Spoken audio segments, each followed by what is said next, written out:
And we're here with Conor Ryan. Connor, what is up? Evan, doing well. How you doing?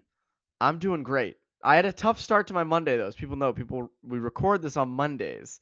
So I got up at 5 a.m. on Monday. People think, "Wow, Evan, you're crazy," and you'd Sick, be sick correct. brag. Sick brag. I was going to the gym. I had to go before work. I had to Of start work at 8. course. Had to go to the gym. Couldn't do it after. I had to go before. Uh, but so I wake up at 5, whatever. I also like getting up when like no one else is up, when it's just like me and you don't. It's just you just get to go right Just out. you just making gains in peace.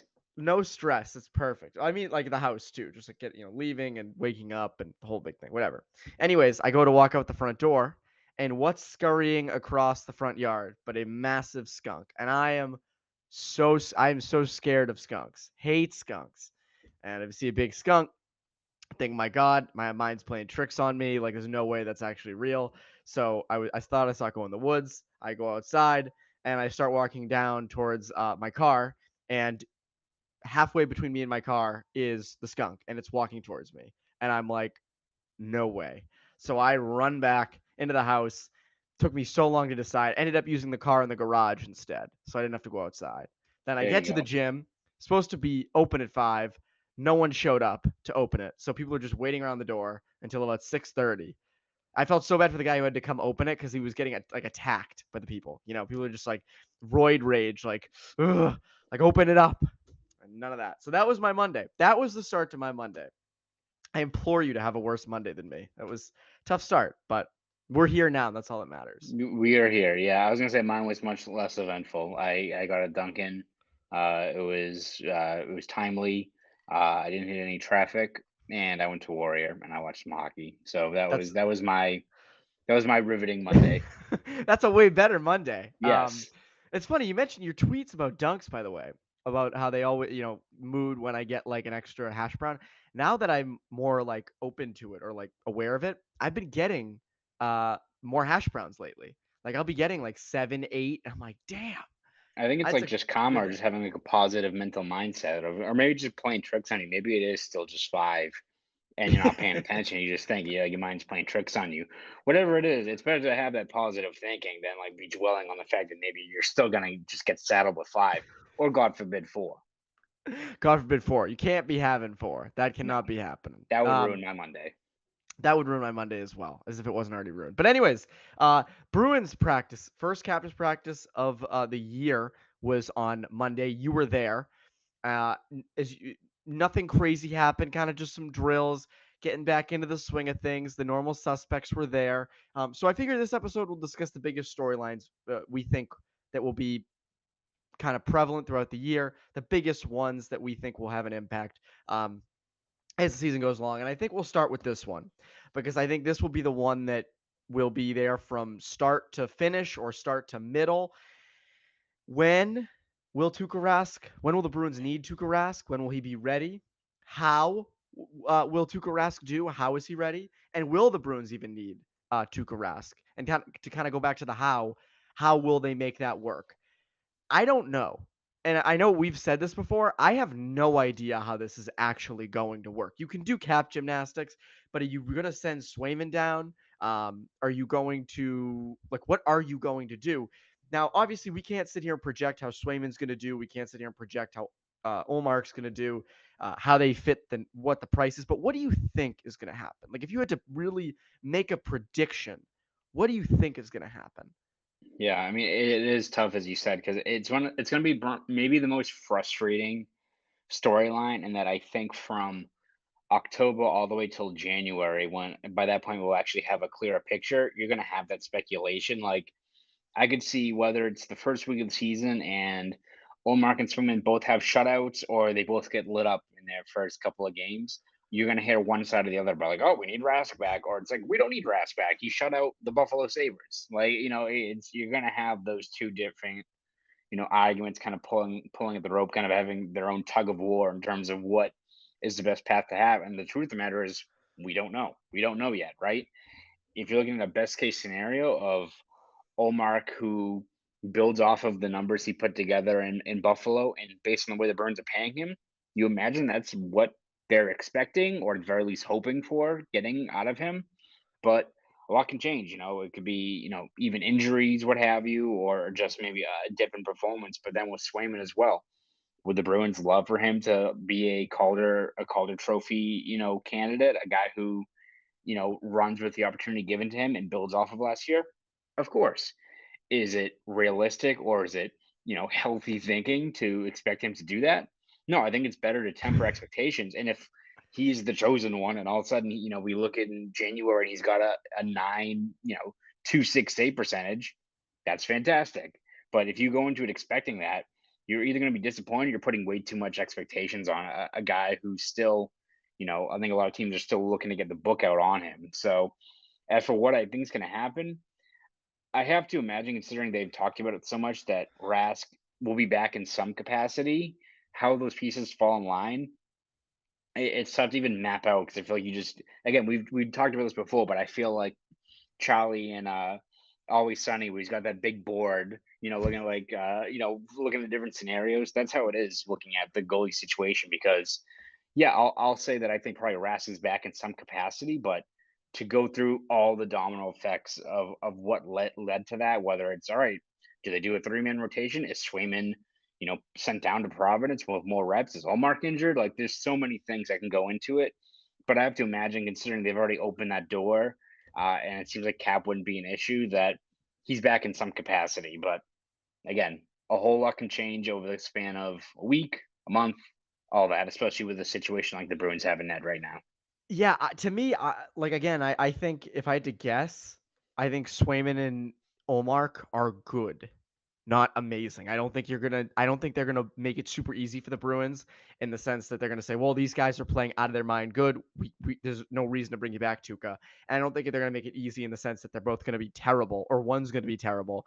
And then it's like, well, we'll replace Swayman, we'll send him to Providence because he hasn't been playing well, and we'll bring Rask in. Or Olmark hasn't been playing well, we're gonna sit him on the ninth floor, eat the $5 million for now, and bring Rask back. I think they're going to be good. I think they're going to be solid NHL goalies. I think it's expected that they're going to go through slumps. Um, they might not always be tremendous or elite, so to speak, but they'll be good, which then makes the decision all the more hard for the Bruins, who have to say, is Rask worth bringing back? Is this again? And it's going to become a gamble. The Bruins are going to think, do we take the chance of the goalies that we have now and kind of go past the franchise goalie like Rask, or do we bring Rask in and hope that doesn't stunt Swayman's growth or something like that? I think in that case, I think they still would bring Rask in. Making the money work though is going to be tough because you're also going to have to around that time think about spending in other places with trades and such. And also, again, how long is Rask's contract? Because I remember in that EEI interview, he said something about playing past this year too. Like it's not like this is going to do like half a year and then end it. He expects to be around longer. And he made it pretty clear that that's what he wants. So that's another thing. You have Olmark for 4 years, correct? At 5 million Hmm. per. Yep. And you have Swayman who's young and you clearly think highly of. I don't know where Rask fits in that. I don't.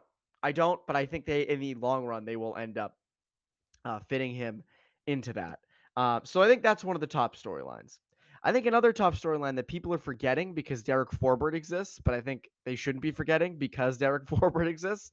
What is the left side like on D? They didn't improve drastically. This was not, going out and getting Matthias Ekholm or who was another big left shot defenseman that they were potentially I in mean, on there this was year. you would look at like Alexiak, or even like in free Alexiak was agency the guy. Martinez or something like that. Yep. So that would have been a pretty big improvement. But it was Derek Forbert, and Forbert gets you bigger, and he's better killing penalties and such. But how much better does he make your left side? I don't know if it's that drastic. So you're going into the season with Grzelcyk, Forbert, and Riley, however you want to list those. Be my guest. It's probably going to end up being Forbert, Riley, Grzelcyk. How, how does the left side on D play out? I mean, do you think we're going to be sitting here in February saying, "Oh, they got to go out and get a left shot defenseman for the second straight year"? Yeah, I mean, you even draw parallels with kind of like the middle six of the Bruins right now and the left side of the defense, in which you have plenty of options. You have a lot of intriguing kind of combinations and pairings and and lines that you can kind of roll through right now. But are any of them like set in stone, or enough that you're like, all right, you can pencil that in? Like if David Krejci was back, you could pencil that second line. Like, all right, if it ain't broke, Hall, Krejci, Smith, good to go. Now you've got a situation where, let's say, just on the left side, you put Forbert with McAvoy, probably still gonna be pretty good. You put most people with Charlie McAvoy, you're probably gonna have a pretty effective top pair. You You could put us put with Charlie McAvoy would be good. yes, well, yeah, remarkably probably. But you look at even Brendan Carlo with Mike Riley, which they put together good numbers last year in the limited time they were together. Pretty good. You put Grizzly, who else is a pretty good player with Carlo? Pretty good. Like it's all about just finding the right fit and whether it's just the right mix as opposed to how effective they can be. Because I think if McAvoy takes another big step forward, which I imagine we all think he's going to do, if Brendan Carlos stays healthy, you've got a pretty good top four, regardless of who fits in. Let's say next to Carlo, whether it's Riley or Grizzly. I mean, both guys give you a puck moving option there, a guy that at 5-on-5 can generate offense from the blue line. Um, the pieces are there that make them an intriguing matchup, and whoever doesn't make the cut between Grizzly and Riley is your third pairing guy, and we'll get easier matchups and kind of drive that pairing next to one of Clifton or Lyle. So you have options. It's just, is it the right mix of what you were looking for when, like, let's say you're pretty good right now, but could you have been great if you got an Ekholm or someone like that and put you over the top? I think that's the question is you've got multiple, combinations you can look at. It's just whether or not it's the right fit. And it's the same with, let's say, the third line where you have Howla and DeBrusque and Foligno. Is it intriguing? Yes. Could they be good? Yeah. But is it the same as, going over the top and getting a legit, putting Coyle down there with a hopefully revitalized DeBrusque and Foligno or Howla? No, like you're still kind of making concessions along the way and hoping that just this intrigue and opportunity leads to tangible production, which we don't really know for sure we're going to get just yet. Best case scenario, Derek Forbert turns into like Dennis Seidenberg Yeah, I mean, in the yeah, that top would four. be Like that would be that'd a be great, that'd be a wild. huge Yeah, best that'd be scenario. Best case scenario is Bobby Orr. yes. But it doesn't seem like that's super likely because I think offensively, I don't think Forbert is all that incredible offensively. I think the big thing, best case scenario, would be even just being good enough offensively, being like a Brandon Carlo Hmm. offensively, and being able to face those tough matchups. Because I don't believe Forbert is like this guy who is always eating up those top matchups. If I'm correct, I don't think the numbers completely indicate that. I think you would be more uh, Yeah, I privy mean, to he was this. he was he was like a solid, like I guess, go-to shutdown guy for Winnipeg, but also like it's to be noted that Winnipeg didn't really have the most stout decor, so he's more or less thrown into those matchups. But again, And held you his also had own Connor for Hellebuck behind you. yes, again, so he held his own in terms of what was asked of him. So again, I think you put most guys with McAvoy. I think you're gonna have a good top pair. And is he better than Jeremy Lozon, who opened the year with McAvoy last year? I think he is. It's just whether or not they're are you going to have a very good top pair in which McAvoy is driving it, or are you going to have like an elite pair? Like where all of a sudden it's the perfect fit, and if Forbort is locked in and negating scoring chances, you freed up McAvoy to be much more active on the offensive zone, and it's a perfect fit. That's what they hope is going to happen. Is it going to happen? Is a guy like Forbort the right guy to entrust that in? Remains to be seen. I think they're going to be a good top pair, but whether just how much of the ceiling you can chart is going to depend on just how he fits with McAvoy. Because as much as Forbort, I think is a solid pickup. I feel like whether it's the fact that we didn't see him that much last year in Canada, or he's just not a high profile free agent, so we don't really know that much yet still about Forbort. Like we know that he's like a big bodied guy, but I think we need to see a lot more tape of him, especially how he fares with this supporting cast, before we get a good picture of what exactly he can bring to this team. For sure. And I think him with his added deal and maybe a little older could be back and better than ever. Mike Riley, Matt Grizzly could also, with their ages, be back and better than ever. So those are the top two storylines. The next two kind of involve each other. And it's kind of along the lines of the Rask style of storyline. First of all, how does Charlie Coyle do replacing David Krejci? And then along with that, is David Krejci going to return? Because I think this is the same thing. This hinges with the Rask thing. I think it's obviously way less likely that Krejci returns. If you were to put Rask's return at a percentage, I think it'd be around like 70 to 75%. Krejci would be around like 15%. Yeah, Um, 15, 20.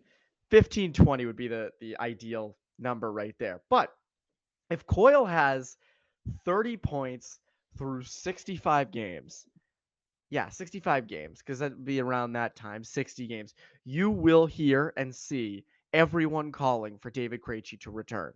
Now, if Coyle does produce, I think you'll still see it because it's still like, hey, you need playoff Kretsch. How can you not have playoff You're still Kretsch? dangling. I mean, it's not going to help that I think between now and like the time where the Czech extra league season's over, we're going to hear probably a lot more quotes of like, well, yeah, we hope to have him back. It's like honestly, I just wish we would just stop talking about it because now it's just like Yes. every time I think we're done talking about this, someone like takes a little thing of charcoal, just like throws it on the grill, just keeps that hope flickering just a little bit. So like I know we're just gonna hear it like time and time and again going forward. And it's not gonna help that like David Krejci's probably gonna have like be a A point per huge game service. guy overseas. So And Spoke Z is going to keep tweeting the highlights of him of just course, dangling people and scoring goals and making things look easy. People are like, "Oh, see, look how good he'd be with the Bruins." It's like it's a little bit worse hockey, which kudos to him. He's home, like he's just kind of chilling, dominating, whatever. Like, go for it, man. So kudos to Krejci, but I do wonder though how Coyle does replacing Krejci. And again, this is another thing that we won't really get to see until the season starts because he can look as good as he wants in camp. I don't care. It's going to come down to how you do in these games, but all signs point to him playing a lot better. I mean, and we've said this in past episodes. Fixed knee, that's big. Way better line mates. You have Hall on your left, Craig Smith on your right. That beats what you've had in the past few years. That's even obviously a lot better than Johansson and Hyden. Um, and then also, you kind of have job security in a sense. Like, granted, yeah, Studnicka is there too and could potentially skate in there if you suck. But even then, I mean, I don't. It's not like Krejci's the third line center now, and it's like they're just waiting to move Krejci back up. It's not like Conan and Jay Leno, a few years, back in like 10 years ago. He's got the second line center spot. Do you see him, if you had to project, what do you see him doing this year? yeah. I mean, I think what you see is what you get with Charlie Coyle, and I don't think it's going to be all of a sudden a revelation of like who knew like Charlie Coyle was a 65, 70 point guy, right? Like I don't think that production is going to be there. But you have to look at whether or not, as you said, there's a lot of factors working in his favor, whether it be just the healthy knee, the much better alignments. I mean, I think you can almost, I think it's better for people if they're projecting this team and this effectiveness of some of these lines to just view Taylor Hall as like the new David Krejci isn't fair to him. And it's not ideally what the Bruins are probably looking for. But when you've got a guy like Taylor Hall who's hopefully building off of the numbers he put together last year, you've got kind of that guy who can make something out of nothing, can drive play even as a winger, that whether it's him, breaking through the neutral zone and generating a grade A look of working with Charlie Coyle as a puck possession guy and opening lanes and getting guys like Craig Smith into grade A ice. I think the production's going to be there, and it's all going to come down to whether or not kind of the same with like Forbert and whether he's the right fit and whether or not you could have aimed higher. Like maybe Charlie Coyle by over an 82 game span as a 45, 50 point guy, and he's solid in his role. And again, sometimes I don't think the stats always map out just how effective a guy like Coyle can be. But if you get to, let's say, February and your line's doing pretty well, like, if you over an 82 game span, you've got Taylor Hall and Craig Smith both on pace for 20 goals and, 55, 60 points, and you're doing pretty well. But if David Krejci, that discussion's still out there dangling and it's an opportunity for you, or the Sharks are fully, selling a guy like Thomas Hurdle as maybe the top deadline pickup, then you got to look at it, right? Because maybe your second line's still going to be pretty good this year, or at least solid. But if you can elevate that, whether it's Krejci coming back or trading for Hurdle, you have to imagine that's on the table. Because again, be a good problem to have, regardless of what the move is. If you move a guy like Coyle back to 3C for the time being, and you have a better solution in there, whether it's Krejci or Hurdle. So it's going to be a thing where even if it's maybe exceeding expectations, I still don't think until the deadline passes and rosters get locked in for the playoffs, where I feel like the Bruins are still going to be evaluating how to improve that strength down the middle, whether it be filling in for Krejci's absence or the other looming question, which is going to be Bergeron and his future going forward, because I think we're going to hear about that quite a bit too over the next couple of months. Yes, I also think the Hurdle thing is interesting. Not to get too nitpicky, because obviously you want a guy like Tomas Hurdle, but um, you mentioned Taylor Hall being the line driver of that trio.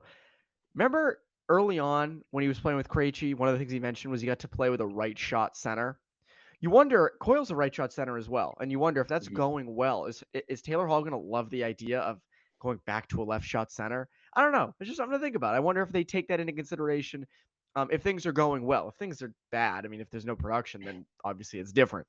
But I do wonder about that. I think one thing you can book is the Coyle line is going to be very good in the ozone. And what I mean by that is, I can't guarantee production because with Coyle, it's very hard to tell. You can say, well, his knee's better, maybe produce a little bit more.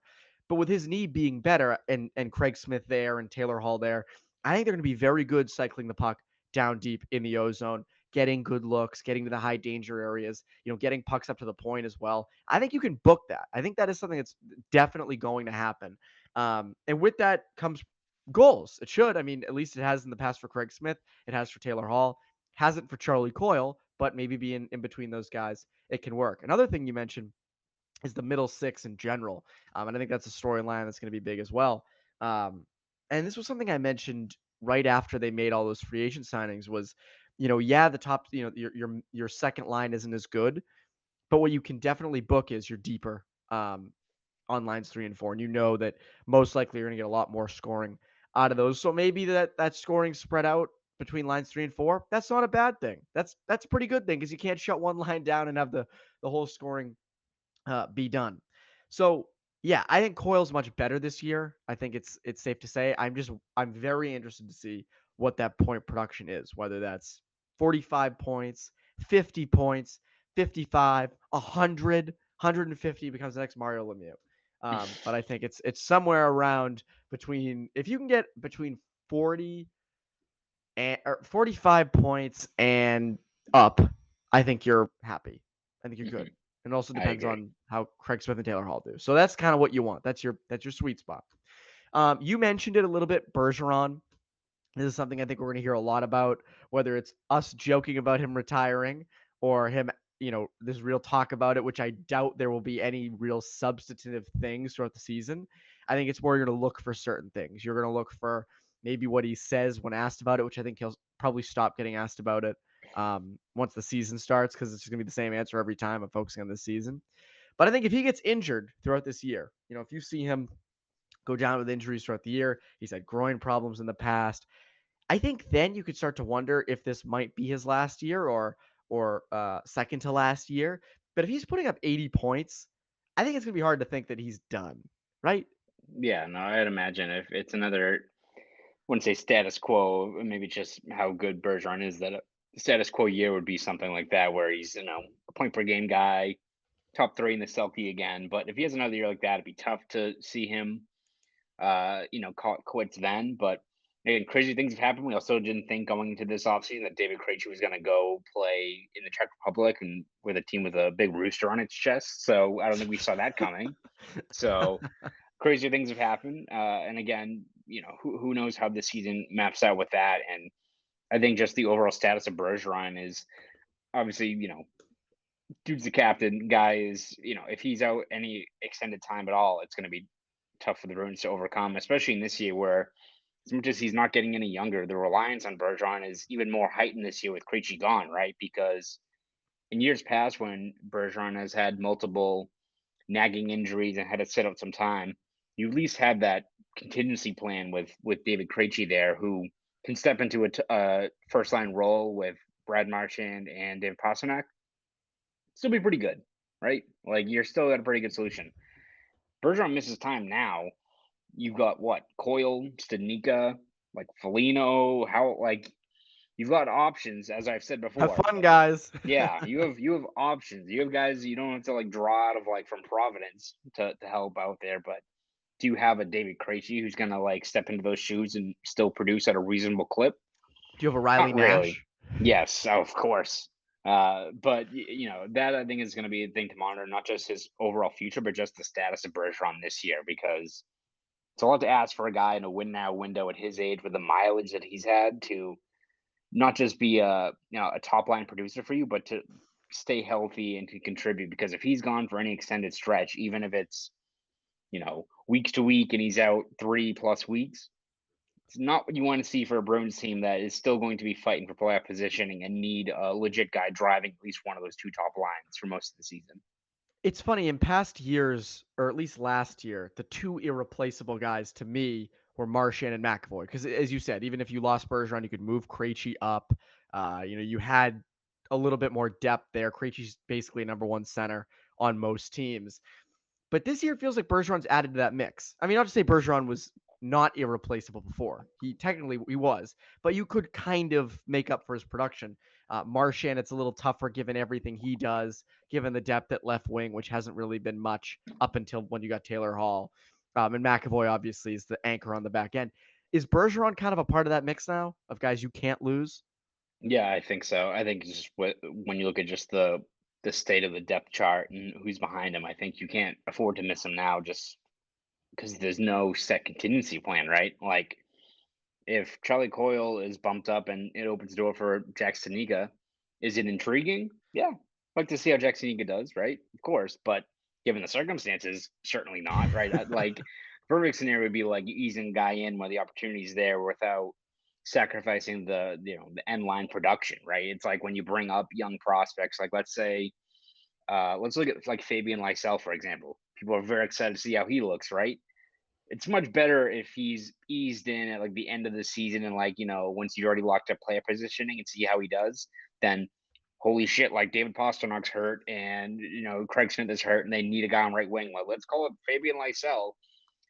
Is it interesting, intriguing? Yes, of course. Is it good for the team? Not exactly, right? You don't want to be No. rushing these guys up and plugging them into those roles. So it's the same with Bergeron, where you got options, I guess, but it doesn't outweigh the loss of losing a guy like Bergeron for any extended stretch of time this season. It's funny, you mentioned the getting thrown right in, and you think back to 2017, the playoffs when McAvoy just got thrown right in. No NHL experience before, just into the playoffs, and he was just a menace, and he was good. And now, obviously, he's been elite and good ever since. But you wonder, like, that could have thrown off his entire career. Like, there are a lot of guys who that would have completely derailed things if things maybe didn't go well. It is not a miracle that he's been as good as he has been, but a lot of guys, as I said, could not handle kind of the introduction to the NHL that McAvoy had. And you hope that Lysell doesn't have to have that. You hope Lysell isn't forced right in. And maybe who knows, maybe he can withstand it. Like I have not seen much of Fabian Lysell. Maybe he can. Um, Interested to see what happens with him because that'll be someone we watch throughout the year as well. But those are the biggest storylines I think this year that at least we can see now. As time goes along, they're definitely going to be they're going to be big ones as well. So very interested to see how things all play out. And where better to go see those things play out than over at BSJ, Boston Sports Journal, with you, Connor. What can the people look forward to? What would you like to plug that you're doing at BSJ right now?